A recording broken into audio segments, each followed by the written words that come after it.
Assalamualaikum warahmatullahi wabarakatuh. Berjumpa kembali di channel Jimmy ID, channel pembelajaran kimia, belajar kimia lebih nyata. Hari ini kita akan belajar tentang pembahasan soal-soal kimia unsur periode ketiga. Di part ketiga ini ada 10 soal yang akan kita bahas, soal nomor 21 sampai nomor 30. Jangan lupa like, subscribe, dan tekan tombol lonceng untuk tertinggal video terbaru dari channel Jimmy ID. Oke, nomor 21. Unsur periode ketiga yang bersifat non-logam adalah ANA, BMG, CAL, SDS, EAR, bersifat non-logam.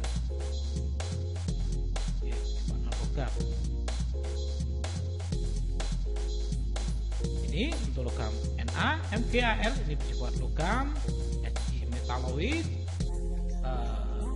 fosfor, silikon, fosfor, belerang, dan klor ini adalah non logam. Untuk Ar, gas mulia ini juga sebenarnya juga non logam. Nomor 22. Di antara unsur-unsur periode ketiga yang merupakan oksidator terkuat adalah daya pengoksidasi dari kiri ke kanan bertambah. Pengoksidasi terkuat adalah klorin. Kecenderungan tersebut sesuai dengan energi oksidasinya yang cenderung bertambah dari kiri ke kanan. Jadi oksidator ini dia kecenderungan mengalami reduksi. 23. Urutan unsur-unsur periode ketiga dari arah besar ke kecil berdasarkan sifat pereduksinya adalah urutannya NaAlS, BNaSiAlS, CSAlSiNa, DSSiAlNa, ESiNaSAl. Oke, jawabannya adalah yang A, Na, Al, Si, dan S. Jadi menurut sifat pereduksi, unsur-unsur periode ketiga berkurang dari kiri ke kanan. Jadi ini kita urutkan dari kiri ke kanan, berarti dari Na ke Cl, sifat pereduksinya berkurang. Jadi penurunan pertanyaan di atas yang benar adalah Na yang paling kiri, golongan 1A, ini Al golongan 3A, ini golongan 4A, ini golongan 6A.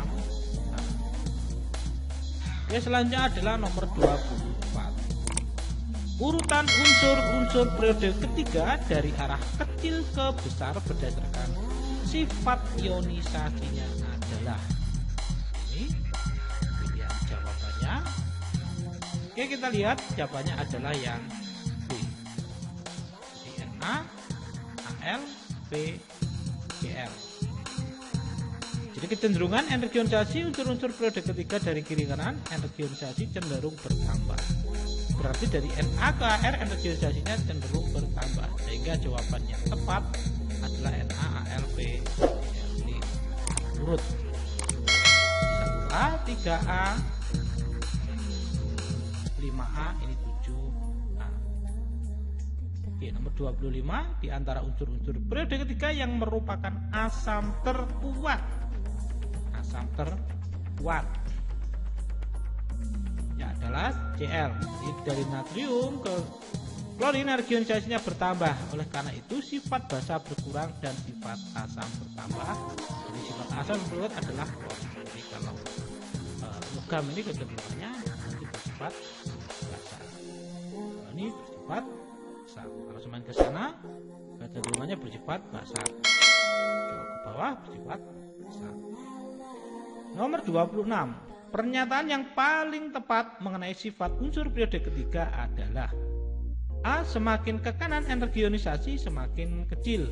B. Semakin ke kanan sifat reduktornya meningkat. C. Titik didih naik secara teratur ke kanan. Titik lebur naik secara teratur ke kanan. E. Titik didih naik sampai maksimum pada Si kemudian turun secara tajam pada B. Jawabannya adalah yang E. Jadi kecenderungan energi ionisasi unsur-unsur periode ketiga semakin ke kanan energi ionisasinya semakin bertambah. Menurut sifat reduktor untuk unsur periode ketiga semakin ke kanan berkurang. Titik cahaya dan titik D dari kiri kanan meningkat secara bertahap dan mencapai puncaknya pada silikon. Kemudian turun secara gratis pada silikon. Nomor 27. Kegunaan unsur silikon periode ketiga adalah A. Untuk bahan korek api, B. Untuk pembuatan komponen elektronik, semikonduktor, dan diode, C. Pembuatan pupuk, S. Sebagai bahan dasar pembuatan asam sulfat, E. Sebagai bahan peledak. Jadi kegunaan unsur silikon. Oke, kita lihat, silikon digunakan untuk pembuatan komponen elektronik, semikonduktor, dan diode. Jadi kegunaan silikon secara detailnya membuat komponen elektronik, SiO2 sebagai bahan baku gelas, keramik, dan campuran semen. Sebenarnya silakan untuk membuat tembikar, silikon karbida bersifat kuat dan tahan panas. Oke, nomor 28. Kegunaan unsur fosfor periode ketiga adalah fosfor sebagai bahan baku gelas, keramik, dan campuran semen. Jelas bukan tadi ini silikon. Untuk pembuatan komponen elektronik, semikonduktor, dan diode. Ini juga bukan. Sebagai bahan dasar pembuatan asam sulfat, untuk pembuatan korek api, untuk pembuatan tembikar. Bukan. Bukan. Ya, jawabannya adalah yang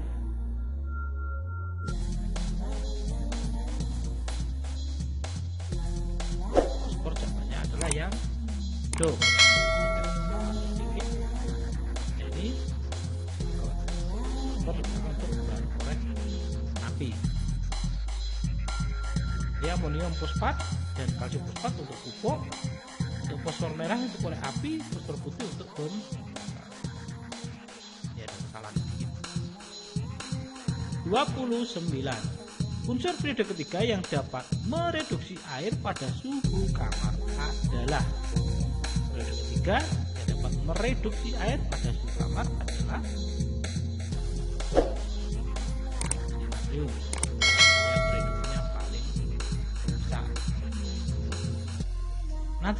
Daya produksi unsur-unsur periode ketiga dari kiri ke kanan berkurang, artinya Na itu yang paling besar. Natrium, magnesium, dan aluminium mereduksi kuat. Natrium bereaksi hebat dengan air, dengan mudah mereduksi air, artinya membentuk hidroksida dan gas hidrogen. Logam magnesium dan aluminium dengan air mempunyai potensial standar berturut-turut. Akan tetapi pada kenyataannya magnesium hanya bereaksi lambat dengan air pada suhu kamar dan sedikit lebih cepat dengan air mendidih. Aluminium sama sekali tidak bereaksi dengan air, tetapi bereaksi dengan uap air panas. Oke, nomor 30. Perhatikan sifat berikut. Nomor 1. Bereaksi dengan oksigen membentuk lapisan tipis oksida yang melindungi dari oksida lebih lanjut. Yang kedua, bereaksi dengan asam membebaskan gas hidrogen.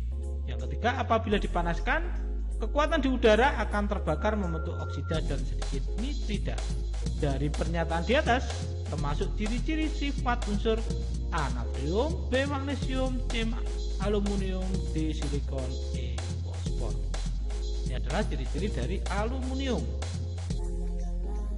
Ini adalah ciri-ciri aluminium. Jadi bereaksi dengan asam membebaskan gas hidrogen. Apabila dimasukkan kuat di udara akan terbakar membentuk oksida dan sedikit nitrida, dapat produksi Fe2O3.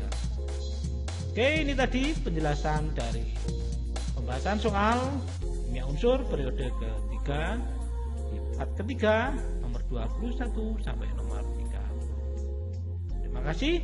Assalamualaikum warahmatullahi wabarakatuh. Jangan lupa like, subscribe, dan tekan tombol untuk melihat video terbaru dari channel Jimmy.